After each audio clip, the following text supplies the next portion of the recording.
പുറയിലൊരു കണ്ണില്ല എന്നുള്ളത് ബുദ്ധിയില്ലാത്ത ഒരുത്തൻ ഉണ്ടാക്കിയെന്നുള്ളതിന് നല്ല തെളിവല്ലേ. അത് മൂത്രം ഒഴിക്കുന്നിടത്ത് നമ്മൾ എപ്പോഴും ബുദ്ധിമുട്ട് അനുഭവിക്കുന്ന ഒരു കാര്യമല്ലേ. നമ്മൾ വെറുതെ നോക്കിയാൽ മതി, ഒരു പല്ലിയുടെ ഷേപ്പിൽ തന്നെയാണ് ഇപ്പോഴും ശരീരം ഉണ്ടായിക്കൊണ്ടിരിക്കുന്നത്. എന്തിനാണ് മരിക്കേണ്ട ആവശ്യം? എന്താ ഉണ്ടായ ആൾ ജീവിച്ചാൽ പോരെ. ഹെൽമെറ്റ് ഇട്ട് ഉണ്ടാക്കാത്ത എന്താ? ചില ദൈവവിശ്വാസികളുമായിട്ട് സംസാരിക്കുമ്പോൾ അവർ പറഞ്ഞൊരു മെയിൻ കാരണം, നമ്മുടെ മനുഷ്യൻ്റെ ശരീരം നോക്കും. മനുഷ്യശരീരത്തിൻ്റെ സൃഷ്ടിച്ചേക്കുന്ന ഒരാൾ എന്തോ അടുക്കി വെച്ചേക്കണ പോലെ ചവയ്ക്കാൻ പല്ലുകൾ ഇങ്ങനെ. ശരിക്കും മനുഷ്യശരീരത്തിൽ മൈത്രേയം തോന്നിയിട്ടുള്ള രണ്ട് ഭാഗതകൾ പറയാൻ പറ്റും. പിന്നെ പുറയിലൊരു കണ്ണില്ല എന്നുള്ളത് ബുദ്ധിയില്ലാത്ത ഒരുത്തൻ ഉണ്ടാക്കിയെന്നുള്ളതിന് നല്ല തെളിവല്ലേ.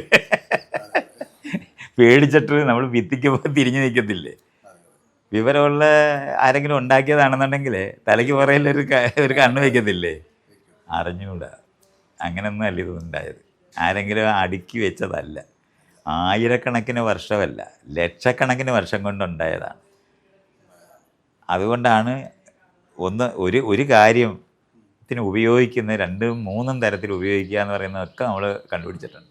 ഈ കൈ വെച്ചിട്ട് നമ്മുടെ മൂക്കിനകത്ത് തൊടും, നമ്മുടെ ആസനത്തിൽ തൊടും, അത് കഴിഞ്ഞ് വായിക്കകത്ത് തൊടും.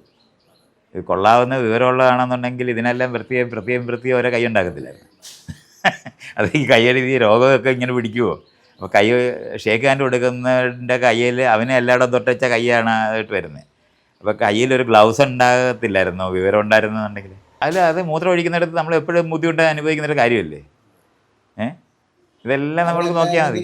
RSS വരത്തില്ലടൂ, രോഗം വരത്തില്ല. വിവരമുള്ള ദൈവമാണ് ഉണ്ടാക്കിയെങ്കിൽ എങ്ങനെ രോഗം വരൂ? എന്തിനാണ് മരിക്കേണ്ട ആവശ്യം? എന്താ? എന്തിനാണ് കുഞ്ഞുങ്ങളൊക്കെ ഉണ്ടാക്കേണ്ട ആവശ്യം? എന്താ? ഉണ്ടായ ആൾ ജീവിച്ചാൽ പോരെ.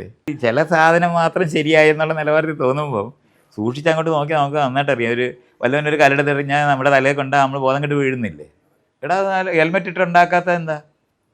ഇത് ശരിയായിട്ടുണ്ടാക്കിയെന്നൊക്കെ പറഞ്ഞ് ഉരുണ്ട് വീഴുമ്പോൾ എല്ലാം ഒടിയേണ്ട കാര്യമുണ്ടോ? തേങ്ങ ആർക്കെങ്കിലും പൊതിക്കാനുള്ളതല്ല, വേറെ തെങ്ങുണ്ടാകാനുള്ളതാണ്. ലോകത്ത് ഒരു സാധനം തിന്നാനുണ്ടായിട്ടില്ല. വിശപ്പ് എന്തിനാണ് ഉണ്ടാക്കിയത്? ഇത് ഉണ്ടാക്കാൻ ചൊവ്വാതേരെ ഉണ്ടാക്കാൻ അറിയാവുന്നവനാണെന്നുണ്ടെങ്കിൽ പെർമനൻ്റായിട്ട് ഇവിടെ സൂര്യനൊക്കെ കത്തുന്ന പോലെ കത്തിയാൽ പോരെ. വിവരമില്ലാത്ത ദൈവമേ ഉള്ളൂ. ഇത് ആയിരക്കണക്കിന് വർഷം കൊണ്ട് ഒന്നൊന്നിന് പകരം ഇങ്ങനെ ചെയ്ത്, നേരത്തെ ഞാൻ പറഞ്ഞല്ലേ, എങ്ങനെയാണ് നമ്മൾ പശുവിനെ ഇടിക്കാത്ത പശുവിനെയും ഒക്കെ ആയിട്ട് നമ്മൾ ചെയ്യുന്ന പോലെ പ്രതിപ്രവർത്തിച്ച് രൂപപ്പെട്ടു വന്നതാണ്. അതുകൊണ്ടാണ് ഈ ഇന്ന് നിൽക്കുന്ന തരത്തിലായത്. ഇത് 1 വർഷമോ 2 വർഷം കൊണ്ടല്ല. നമ്മൾ വെറുതെ നോക്കിയാൽ മതി, ഒരു പല്ലിയുടെ ഷേപ്പിൽ തന്നെയാണ് ഇപ്പോഴും ശരീരം ഉണ്ടായിക്കൊണ്ടിരിക്കുന്നത്.